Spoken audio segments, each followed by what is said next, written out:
this preferred traveler system, and how great it is. Because all you have to do is you have to fill out all this personal stuff, subject yourself to an investigation by the government and by the organization, do the eye scans, and then you know what you get? It means that you'll never be longer than 10 minutes in line.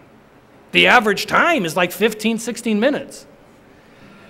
But you'll never go over 10. And they were so happy because they were told that they'd be getting their cards next week. I tried to hide my sense of horror. But it shows that here you've got this incredibly gifted constitutional scholar who didn't hesitate to turn over personal information to go into a massive data bank so he could shave off 5 minutes. I mean, that's even a better deal than 100 grand. So all of these forms of surveillance just sort of fall into this hole in the Constitution. But when you combine what the Bush administration has done and the private surveillance, it's a fundamental change.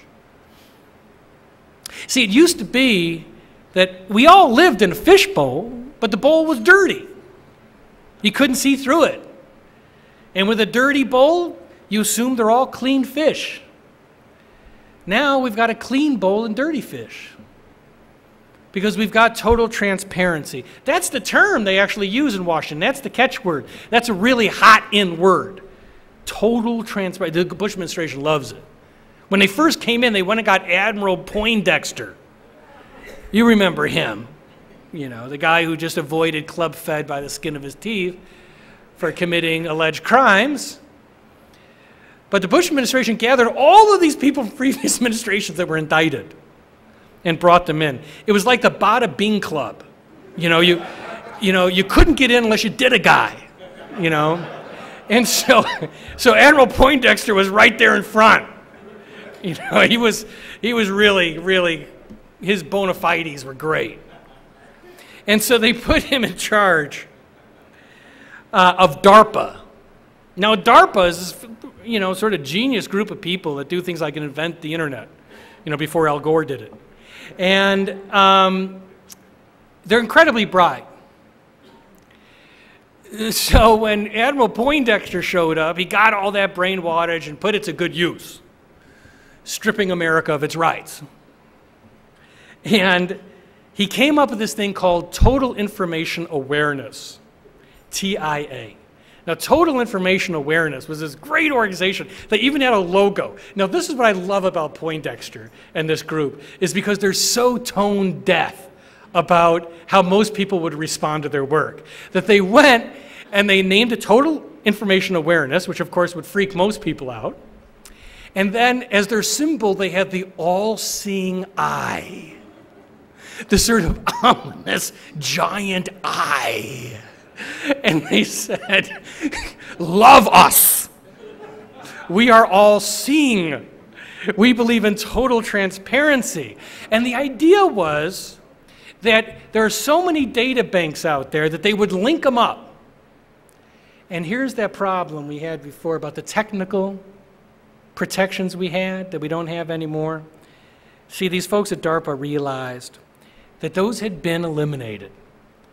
That for the first time, you could actually follow most Americans in real time by linking up databases from hospitals to shopping centers to police records, you name it. And so they started to create a massive computer system, the largest computer system in the history of the world. And this computer system would have the ability of total transparency, the ability to literally type in anyone's name and effectively follow them from buying gas to their hospital bills, anytime they used a credit card, anytime they came up on the grid, which is almost always. And they called it Total Information Awareness. Now, some of us wrote columns denouncing this. And the interesting thing is, right after, two of us wrote the two first columns on this. And right after those columns hit, they changed the name from Total Information Awareness to Terrorism Information Awareness. And the thing is, this falls into the category of no shame. That just the minute it became a controversial thing, it became a key terrorism, anti-terrorism effort. But that didn't save it. Ultimately, Congress took away the funds for it. But most of us believe that they have not stopped the TIA, and that in fact what they've done is they've broken it up into pieces, and there's some support for that. That they're still working on the linkages of databases. This whole registered traveler thing is an example. The administration is trying to get more and more data banks created so that all you would really have to do is create a linkage, flip the switch, and you got TIA. And there's a lot of evidence that's exactly what is happening. So the practical barriers that we once relied upon are gone. And the ability to engage in continual surveillance of individuals is now reality. Now, in the past, we've seen a race in the Supreme Court between technology and privacy. And a lot of times, the Supreme Court has done the right thing. That is, they've made adjustments when technology was threatening to wipe out privacy. The Katz test was an example of that. That the Katz test was the test that would determine whether the government could get or would need a warrant to engage in surveillance of your home. Before Katz, we had a thing called the trespass doctrine, where the Supreme Court said as long as they don't physically trespass on your home, they can do it without a warrant. Well, what happened is that doctrine actually spurred technology.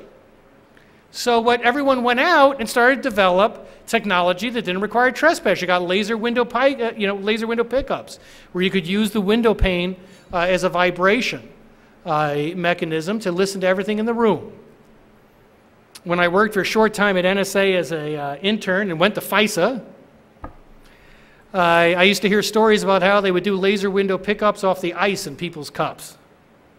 No trespass needed. We had spike mics, parabolic mics. No trespass.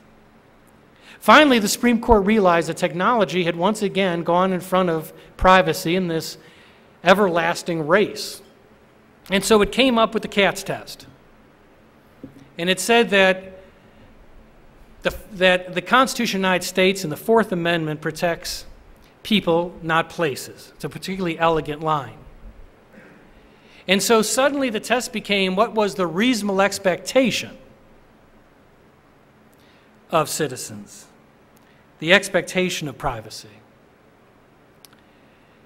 Now, the problem with that test is that it was a great advance, but is now perhaps the seed of our destruction.